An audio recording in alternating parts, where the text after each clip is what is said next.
Hey everyone, today we're taking a little trip down memory lane of getting started with chickens and all the mistakes we still make 10 years later.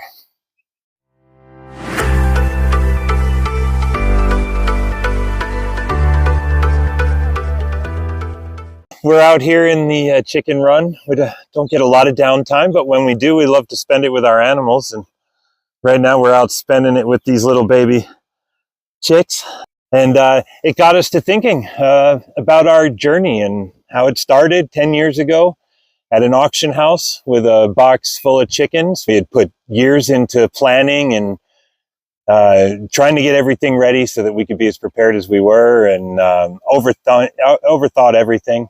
And finally pulled the trigger 2 years after considering getting them. It started at an auction house where we bought, three chickens. We started with 3 chickens, and it was 1 hen and 2 pullets. We got super lucky with one of them. She was a really sweet hen. The auction houses can be a little bit of a roll of the dice. She was a bit older. We still got a good couple of years out of her. She laid an egg as soon as we brought her home, which was awesome. So we were really pumped and optimistic right out of the gate with getting started with our chickens. Unfortunately, the other 2 that came along with her were just outright jerks. They were just aggressive towards each other, towards the old hen. And as we started bringing other hens in, they were just mean. So we did have to rehome them. But we got super lucky with that first one. She was a Barred Rock, and which was a nice breed, super nice breed. She ended up being a really good flock mom. Even when she stopped laying, we kept her around. She did a really great job of keeping everybody in order. And so, if you get an old hen, you might want to keep them around just for that reason. And yeah, you're going to feed them, and they may not be giving you eggs, but there's a certain level of control that they maintain over the rest of the hens. And when they're gone, that dynamic can take a while to recalibrate. So we kept her around, and we're glad we did. But yeah, super lucky with the first ones. But yeah, we've gotten a lot of goofy ones over the years. We've shared videos of our ice bars. I don't know if we just got bad genes in those ones or what, but they play dead. They fake lay eggs every day. Every day I go in my shop, those things are sitting in there on my saw, squawking away like they just laid an egg and there's no eggs. And then they proceed to yell at me. Hello, that's not your nest. It's not your nest 100 times.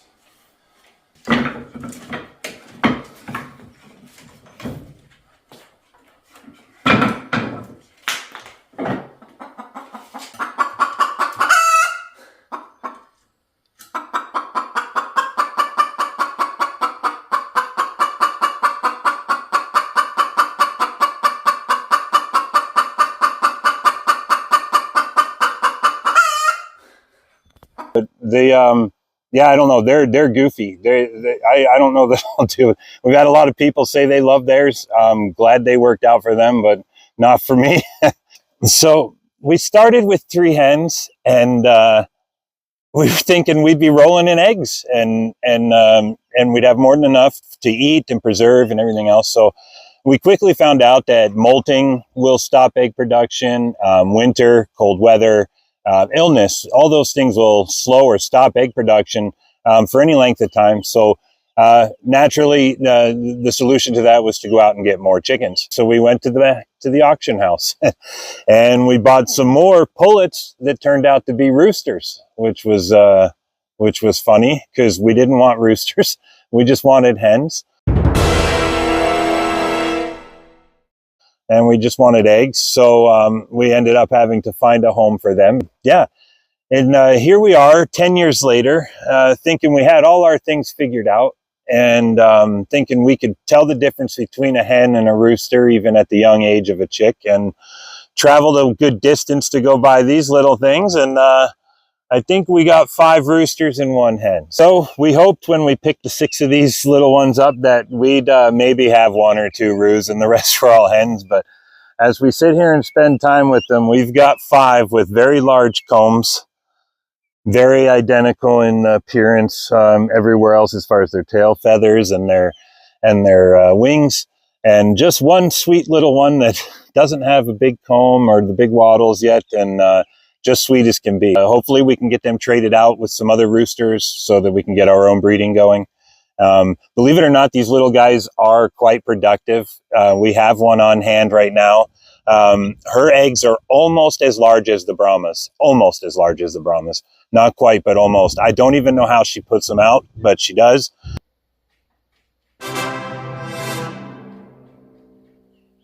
So we look forward to getting some eggs out of hopefully at least one of these little guys, maybe more. But as you guys can watch and see, I think we are dealing with a lot of ruse. We'll share some of the clips that we've taken over the last few weeks with these guys and their behaviors, and I'm sure you'll see the same thing we're seeing. We're going to end up back at the auction house or down the road to another farm to get some more hens. I'd love to hear from any of you out there that have been keeping for as long as we have, or longer, or even a year. It doesn't matter. I hope others have faced these same issues with the roller coaster of your chicken count and your egg count, and dealing with ruse and chickens labeled pullets that are actually roosters and such. I really hope this is not just happening to me all the time. 10 years later, we still seem to be making the same mistakes we did year one. So for any of you just getting started, I hope this doesn't discourage you. It shouldn't. Don't get discouraged. Hopefully this helps for any of you getting started that ran into these same issues. Hopefully I'm not the only one. And, you know you're not alone out there. So, and thank you for watching and letting us share our experiences once again here at the homestead. And yeah, hit subscribe if you want to see more. And we'll update on these little guys' journey as to where they end up, and yeah, when we end up with more, because I'm sure that's coming.